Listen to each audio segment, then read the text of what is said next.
أعوذ بالله من الشيطان الرجيم بسم الله الرحمن الرحيم أو كالذي مر على قرية وهي خاوية على عروشها قال أنى يحيي هذه الله بعد موتها فأماته الله 100 عام ثم بعثه قال كم لبثت قال لبثت يوما أو بعض يوم قال بل لبثت 100 عام فانظر إلى طعامك وشرابك لم يتسنه وانظر إلى حمارك ولنجعلك آية للناس وانظر إلى العظام كيف ننشزها ثم نكسوها لحما فلما تبين له قال أعلم أن الله على كل شيء قدير صدق اللہ مولانا العظیم۔ اللہ تعالیٰ ارشاد فرماتے ہیں اسی طرح آپ اس شخص کے حال کو پیش نظر رکھیے جس کا گزر ایک ایسی بستی سے ہوا جس کے مکانات چھتوں پر اوندے گرے ہوئے تھے۔ وہ کہنے لگا اس بستی کے باشندے جو ہلاک ہو چکے ہیں انہیں اللہ تعالیٰ دوبارہ کس طرح زندہ کرے گا؟ پھر ایسا ہوا کہ اللہ تعالیٰ نے اس پر پورے 100 سال تک موت طاری کر دی۔ پھر اس کو اٹھایا اور اس سے پوچھا تجھ پر کتنی مدت گزری؟ اس نے کہا بمشکل 1 دن یا دن کا بعض حصہ۔ اس سے کہا گیا بلکہ تو اس طرح 100 سال تک پڑا رہا، اب ذرا اپنے کھانے اور پانی کو دیکھ کہ اس میں ذرا بھی خرابی نہیں ہوئی، اور اپنے گدھے کو بھی دیکھ، ہم تجھے لوگوں کے لیے ایک نشانی بنائیں گے، اور ان بوسیدہ ہڈیوں کو دیکھ ہم انہیں کس طرح ایک دوسرے سے جوڑتے چلے جاتے ہیں، پھر ان پر گوشت چڑھا دیتے ہیں۔ پر جب اس طرح سب واضح ہو گیا تو وہ پکار اٹھا مجھے کامل علم ہو گیا کہ اللہ تعالیٰ ہر چیز پر قادر ہے۔ پچھلی آیت میں اللہ کے مدبر علیم و خبیر ہونے کی دلیل دی گئی تھی، اور کائنات کا اللہ تعالیٰ انتظام و انصرام فرماتا ہے یہ بات بتلائی گئی۔ اس آیت میں اور یوم آخرت اور محشر کے قائم ہونے کی واضح دلیل اور اس کا ثبوت پیش کیا گیا۔ بستی پر سے گزرنے والا یہ شخص آیا مسلمان تھا یا کافر؟ قرآن پاک میں جو الفاظ منقول ہے اس کی وجہ سے اختلاف ہوا ہے۔ چنانچہ حضرت مجاہد اور معتزلہ فرقے میں سے اکثر مفسرین نے یہ کہا کہ یہ گزرنے والا شخص کافر تھا، کیونکہ اس نے معاد یعنی آخرت کے سلسلے میں شک کا اظہار کیا کہ انا یحیی ھذہ اللہ بعد موتھا، اللہ تعالیٰ اس بستی کو موت کے منہ میں جانے کے بعد دوبارہ کس طرح زندہ کرے گا۔ آیت کے اس جملے سے ان حضرات نے یہ کہا کہ یہ گزرنے والا شخص کافر تھا جس کے سامنے یہ مسئلہ رکھا گیا، جبکہ باقی دیگر تمام مفسرین نے کہا کہ یہ گزرنے والا شخص مسلمان تھا، بلکہ قتادہ، اکرمہ اور ضحاک، سدی رحمہ اللہ وغیرہ حضرات نے کہا کہ یہ نہ صرف مسلمان بلکہ اللہ کے نبی حضرت عزیر علیہ السلام تھے۔ حضرت عطا رحمۃ اللہ علیہ نے عبداللہ ابن عباس سے نقل کیا یہ گزرنے والے شخص آرمیہ یعنی حضرت خضر علیہ السلام تھے۔ حضرت عبداللہ ابن عباس رضی اللہ عنہ سے اس آیت کے ضمن میں یہ منقول ہے کہ بخت نصر جس نے بنی اسرائیل پر حملہ کیا اور ان کی ایک بڑی تعداد کو گرفتار کر شہر بابل لے گیا، جن میں حضرت عزیر علیہ السلام بھی تھے جو ان کے علماء میں سے تھے۔ ایک دن حضرت عزیر علیہ السلام اپنے گدھے پر سوار ہو کر نکلے اور یوں بستی کا جائزہ لیا تو بستی میں کوئی نظر نہیں آیا۔ ان کے دل میں خیال آیا کہ انا یحیی ھذہ اللہ بعد موتھا، کہ اللہ تعالیٰ اس بستی کو اس طرح موت کے منہ میں جانے کے بعد دوبارہ کس طرح زندہ کرے گا۔ اللہ کا کرنا، اللہ تعالیٰ نے ان پر وحی پر موت کی سی کیفیت تعریف فرما دی، اور وہ یوں پورے 100 سال تک موت کی سی کیفیت میں سوتے پڑے رہے۔ ان کا گدھا بھی ایک درخت سے وہی بندھا تھا۔ 100 سال کے بعد جب اٹھے یہ واقعہ ان کے ساتھ پیش آیا۔ اللہ تعالیٰ نے ان سے سوال کیا کم لبثت، کہ تم اس طرح کتنی مدت ٹھہرے؟ کہا کہ قال لبثت یوما و بعض یوم، کہ میں یا تو ایک دن ٹھہرا یا دن کا کچھ حصہ ٹھہرا. کہا گیا کہ بل لبثت مئات عام، تم اس طرح پورے 100 سال تک یہاں پر پڑے رہے. کہا گیا انظر الی طعامک و شرابک لم یتسنى، اب ذرا دیکھو اور جائزہ لو کہ تمہارا یہ کھانا اور تمہارا یہ پانی کہ جس میں کوئی سڑان پیدا نہیں ہوئی، جس میں کوئی تبدیلی نہیں آئی، جس میں کوئی خرابی پیدا نہیں ہوئی. ایک طرف یہ ماجرا دیکھو، اور پھر فرمایا وانظر الی حمارک،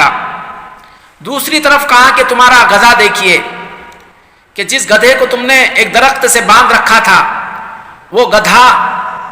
مر گیا، اس کا گوشت سڑگل گیا اور ہڈیاں ایک دوسرے سے جدا ہو کر بوسیدہ ہو گئی اور بکھر گئی. اور ساتھ ہی ساتھ یہ بھی کہہ دیا کہ وَلِنَجْعَلَكَ آیَةً لِلنَّاسِ، کہ ہم تمہیں لوگوں کے لیے ایک نشانی بنائیں گے، ہم تمہیں لوگوں کے لیے ایک آیت قرار دیں گے. یہ اللہ تعالیٰ نے فرمایا. اور پھر ان سے کہا انظر الی العظام کیف ننشزها، یہ گدھا جو تمہارے سامنے سڑگل گیا، ہڈیاں بوسیدہ ہو گئی اور ایک دوسرے سے جدا جدا ہو کر زمین میں بکھر گئی، اب ان ہڈیوں کو دیکھو کیف ننشزها، کہ ہم اب ان ہڈیوں کو کس طرح جوڑتے ہیں. چنانچہ ہوا یہ کہ وہ ہڈیاں جو زمین میں بکھری پڑی تھی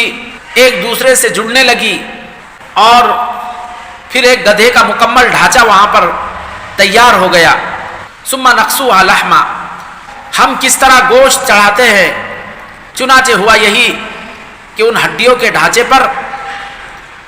گوشت کی چادر چڑھی اور وہاں پر وہ ایک جیتا جاگتا گدھا ان کے سامنے کھڑا ہوا تھا. فلما تبین له قال عالم اللہ علی کل شیء قدیر، جب یہ معاملہ ان کے سامنے واضح ہو گیا، تمام معاملہ ان کے سامنے کھل کر آ گیا، مجھے کامل یقین ہو گیا، مجھے مکمل علم حاصل ہو گیا کہ اللہ تعالیٰ ہر چیز پر قادر ہے. اس طرح یہ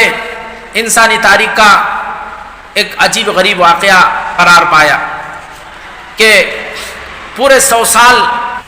موت کے عالم میں رہنے کے بعد دوبارہ اللہ تعالیٰ نے ان کو اٹھایا. چنانچہ یہ آتا ہے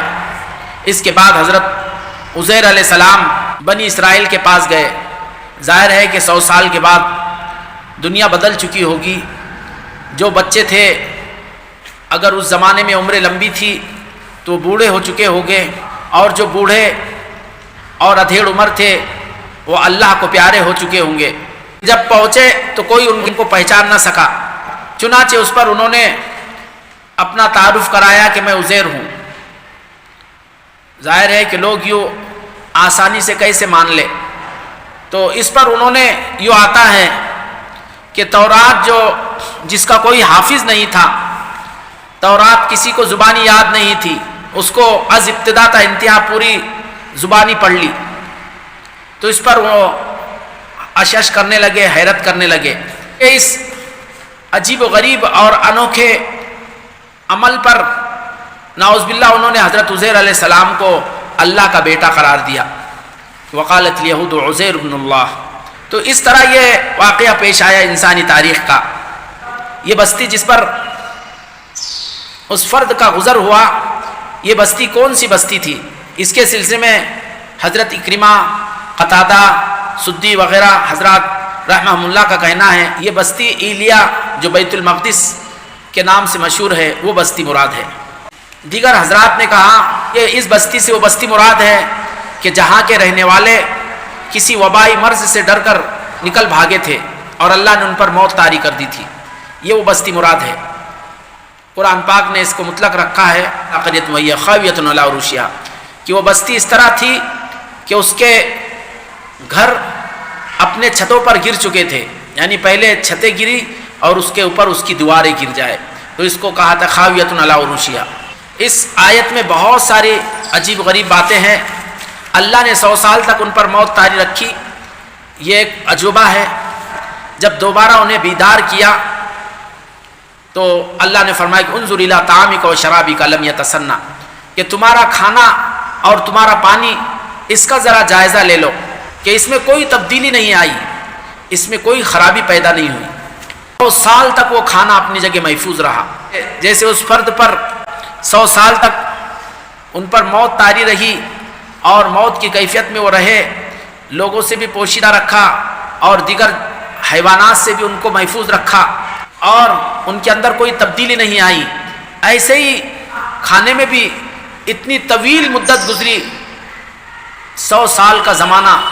لیکن اس میں کوئی خرابی پیدا نہیں ہوئی۔ تو ایک طرف یہ چیز تھی، دوسری طرف وہیں پر ان کا گدھا بندھا ہوا تھا، گدھا مر کر